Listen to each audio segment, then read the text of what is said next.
Hi viewers, welcome back to another awesome video. இன்னைக்கான காணொலியில் Iran இஸ்ரேலுக்கு எதிரான ஷேடோ கான்ஃப்ளிக்ட்லையும் ரஷ்யா உக்ரைனுக்கு எதிரான டைரக்ட் கான்ஃப்ளிக்ட்லையும் 38 நாடுகளுக்கு எதிரான இன்டைரக்ட் கான்ஃப்ளிக்ட்ல ஈடுபட்டு இருக்கும் இந்த கரண்ட் சினாரியோவில் ஈரான் ரஷ்யா இந்த இரு நாடுகளின் எதிரிகளால் பெரிதும் எதிர்பார்க்கப்பட்ட ரஷ்யா ஈரான் இரு நாட்டு தலைவர்களின் சந்திப்பும் அங்கு இரு நாட்டுக்கும் இடையே ஏற்பட்ட ஒப்பந்தங்கள் இன்னைக்கு கையெழுத்தாகி முடிவு பெற்றிருக்கு.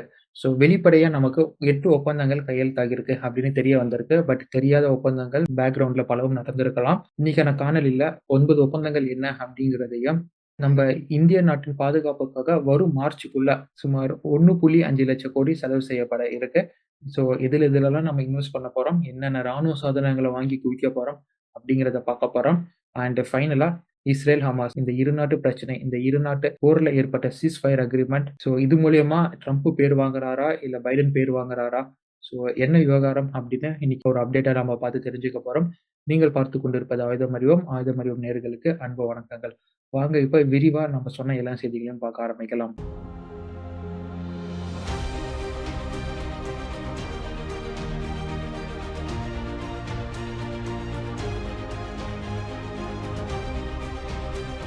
வெளிப்படையான 8 ஒப்பந்தங்கள் கையெழுத்தாகியிருக்குன்னு சொல்லியிருந்தோம். அதுல ஃபர்ஸ்ட் ஒன், இரு நாடுகள்ல ஏதேனும் ஒரு நாடு ஆக்கிரமிப்பு தாக்குதல் உட்பட்டால் மற்றொரு நாடு ஆக்கிரமிப்பு தாக்குதல் தொடுக்கும் நாட்டுக்கு ஆதரவாகவும் அதற்கு சாதகமாகவும் செயல்படக்கூடாது.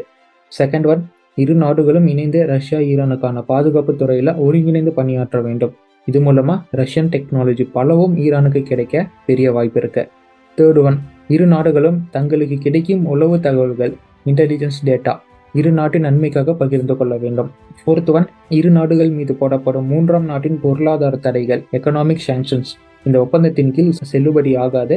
மேலும் இந்த தடையை எதிர்த்து அந்த இரு நாடுகளும் வளர்வதற்கு தேவையான ஊக்குவிக்கும் செயல்பாடுகள், முதலீடுகள் இந்த ஒப்பந்தத்தின் கீழ் நிறைவேற்றப்பட வேண்டும்.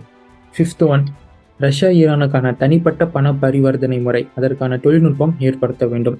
இப்போ எப்படி ரூபிள் அப்படிங்கிற பைலேட்ரல் ட்ரேடுக்கான பைலேட்ரல் பேமெண்ட் ஸ்கீம் இருக்கும், அது மாதிரி ரஷ்யா ஈரானுக்கான பைலேட்ரல் ட்ரேடுக்கான bilateral payment scheme.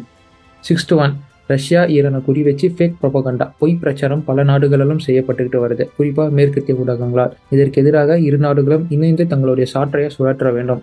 Seventh one, இயற்கை மற்றும் செயற்கை பேராபத்துகளில் இருந்த இரு நாடுகளும் தங்களை காப்பாற்றிக் கொள்ளவும் அதற்கு தேவையான முன்னெச்சரிக்கை நடவடிக்கைகளும், பேராபத்துகள் ஏற்பட்ட பிறகு எடுக்க வேண்டிய முதற்கட்ட நடவடிக்கைகள், உதவி மனப்பான்மை இது போன்ற செயல்களில் பரஸ்பர புரிந்துணர்வு ஒப்பந்தம் இந்த சந்திப்பில் கையெழுத்தாகியிருக்கு. எய்த் ஒன், மேற்கூறிய 7 ஒப்பந்தங்கள் அடுத்த வரும் 20 வருஷத்திற்கு ரஷ்யா ஈரான் இரு நாடுகளால் கடைபிடிக்கப்படும். அதைத் தொடர்ந்து அடுத்தடுத்து வரும் 5 வருஷங்களுக்கு ஒரு முறை இந்த ஒப்பந்தங்கள் புதுப்பிக்கப்படும். அது மூலியமா வேணுங்கிற அடிட்டிவாகவும் வேணாங்கிறத எலிமினேட்டும் இவனால பண்ண முடியும். இதுதான் வெளிப்படையாக தெரிவிக்கப்பட்ட ஈரான் மற்றும் ரஷ்யாவுக்கு இடையேயான 8 முக்கிய ஒப்பந்தங்கள். இந்த ஒப்பந்தங்களிலிருந்து நமக்கு வெளிப்படையாக தெரிய வருவது என்னன்னா, அதிக அளவுக்கு ரஷ்யாவின் தொழில்நுட்பத்தை இந்த ஒரு அக்ரிமெண்ட், இந்த ஒரு ஒப்பந்தங்களால் ஈரான் அனுபவிக்க முடியும் அப்படிங்கிறது தெரிய வருது. ரொம்ப முக்கியமா ரஷ்யாவின் ப்ராக்சி நாடாக ஈரானால் மத்திய கிழக்கு நாடுகள் மத்தியில் செயல்பட முடியும். அதாவது ரஷ்யாவின் ரெசம்புலன்ஸா, ரஷ்யாவை ரெப்ரசன்ட் பண்ணும் வகையில் ஈரானால மத்திய கிழக்கு நாடுகள் மத்தியில் செயல்பட முடியும். டெக்னாலஜி ஃபியூஷன், டெக்னாலஜி டிரான்ஸ்ஃபர் யாரும் ஈரான் கூட பண்றது இல்லை பிகாஸ் வெஸ்டர்ன் நேஷன் போட்ட சாங்ஷன்ஸ்.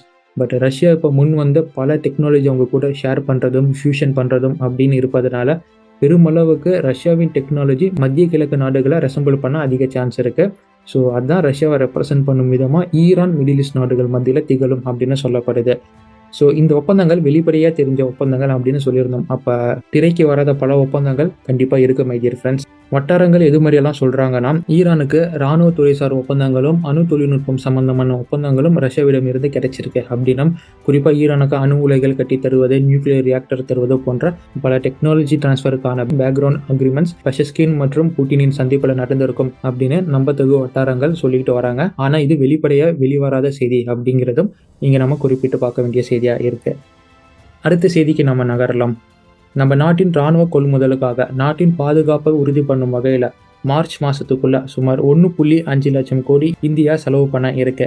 இதில் இந்தியா செலவு பண்ண இருக்குன்னா 26 ரஃபேல் வாங்குவதற்காக 63,000 கோடி, 3 ஸ்கார்பியன் கிளாஸ் சப்மரீன் கொள்முதல் பண்ணுறதுக்காக 38,000 கோடி, 156 பிரச்சண்ட் அட்டாக் ஹெலிகாப்டர் கொள்முதல் பண்ணுறதுக்காக 53,000 கோடி, 307 ATAGSக்காக 8500 கோடியும் ஒதுக்கி நாட்டின் பாதுகாப்பை உறுதி செய்ய நம்ம டிஃபென்ஸ் மினிஸ்டர் இவ்வளோ பெரிய அமௌண்ட்டை அலோகேட் பண்ணியிருக்கிறாங்க. இது நம்ம தெரிஞ்சுக்க வேண்டிய செய்தி. இஸ்ரேல் மற்றும் ஹமாஸுக்கு இடையே நடக்கும் போரில் வெற்றிகரமாக சீஸ்ஃபயர் கொண்டு வரப்பட்டிருக்கு. இதற்கு இரு தரப்பும் ஹமாஸின் தலைமையும் இஸ்ரேலின் தலைமையும் ஒத்துக்கிட்டாங்க. ஆஸ் பர் சீஸ்ஃபயர் 30 பாலஸ்தீனிய கைதிகளுக்கு ஈடாக ஒரு இஸ்ரேலின் பிணைய கைதிகள் விடுவிக்கப்படுவார்கள். அதே மாதிரி ஹமாஸால் பிடித்து வைக்கப்பட்ட ஒரு இஸ்ரேலிய பெண் சிப்பாய்க்கு ஈடா 50 பாலஸ்தீன கைதிகள் விடுவிக்கப்படுவார்கள். இதன்படி தான் இந்த இரு தரப்பும் சீஸ்ஃபயர் அக்ரிமெண்ட்டுக்கு ஒத்துருக்கிறாங்க. ஆனா இஸ்ரேலின் கட்சியினரே இந்த அக்ரிமெண்ட்டுக்கு செவி சாய்க்கல. நெத்தன்யாகுக்கு எதிராக பாராளுமன்றத்துல கடுமையான எதிர்ப்பலை வீசிக்கிட்டு இருக்கு. இருந்தாலும் நம்பத்தகு வட்டாரங்கள் சொல்வது என்னன்னா, ஆளும் கட்சியினரை விடுங்க, நெத்தன்யாகுக்கே ஃபர்ஸ்ட் இந்த சீஸ்ஃபயர்ல விருப்பம் இல்லை. இருந்தாலும் ட்ரம்ப் தந்த ஒரு வகையான அழுத்தம் காரணமாகவும் நேரடி மிரட்டலுக்கு பணிந்து தான் தனக்கே விருப்பமில்லாத இந்த அக்ரிமெண்ட்டுக்கு சொந்த கட்சியினரை எதிர்த்து எதிர்ப்பலையை சமாளித்து நெத்தன்யாகு ஒத்துருக்கிறாரு இந்த சீஸ்ஃபயர் அக்ரிமெண்ட்டுக்கு அப்படின்னு வட்டாரங்கள் மூலியமாக செய்தி வந்த வண்ணம் தான் இருந்துகிட்டே இருக்கு. ஸோ இதனால தான் கடந்த 2 நாட்களை இதை பற்றின எந்த அப்டேட்டும் நான் கம்யூனிட்டி போஸ்ட் மூலமாகவும் கொடுக்கல. ஏன்னா உள்கட்சியினராலே மிகப்பெரிய எதிர்ப்பலை கிளம்பிட்டு இருக்கும் போது நெத்தன்யாகு இதற்கு எப்படி சம்மதிப்பாரு அப்படிங்கிற குழப்பம் என் மனசில் எழும்புனது. ஆனால் இப்போ அதிகாரப்பூர்வமாக இஸ்ரேல் இந்த சீஸ்ஃபயர் அக்ரிமெண்ட்டுக்கு ஒத்துக்கிட்டாங்க அப்படிங்கிற தகவல் வந்த பிறகு தான் நானும் இந்த செய்தியை வெளியிடுறேன் உங்களுக்கு. ஸோ இதன்படி தான் 30க்கு 1, 1க்கு 20 அப்படிங்கிற விகிதத்தில் தான் இப்போ சீஸ்ஃபயர் நடக்க இருக்கு. இந்த சீஸ்ஃபயர் ஆனது பைடன் கிளம்பும் தருணத்தில் எட்டப்பட்டிருக்கு. அப்போ இந்த வெற்றி பைடனுக்கு கிடைத்த வெற்றியா இல்லை ட்ரம்ப்புக்கு கிடைத்த வெற்றியா அப்படிங்கிற ஒரு டிபேட்டும் இருந்திருக்கு அமெரிக்காவில்.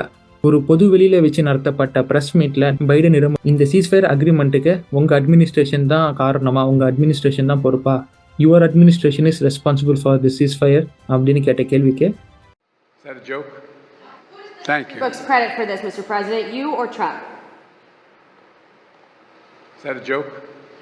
Oh, thank you.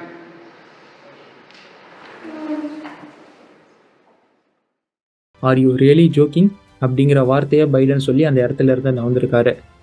உண்மையாலுமேவா இல்லை நீங்கள் ஜோக் பண்ணுறீங்களா? செஞ்சது நாங்கள் தாங்க, எங்கள் ஆட்சியில் தாங்க சீஸ்ஃபயர் அக்ரிமெண்ட் நடந்திருக்கு, நீங்கள் என்னங்க சின்ன புலத்தனமாக கேள்வி கேட்குறீங்க அப்படிங்கிற மாதிரி ஆர் யூ ஜோக்கிங் அப்படின்னு சொல்லிட்டு அந்த இடத்துல இருந்து ரொம்ப நாசுக்காக பைடன் நகர்ந்து போயிருக்காரு. ஆனால் உண்மையாலுமே பைடன் அட்மினிஸ்ட்ரேஷன் எடுத்த முயற்சியால தான் இந்த சீஸ்ஃபயர் முடிவை எட்டப்பட்டதா?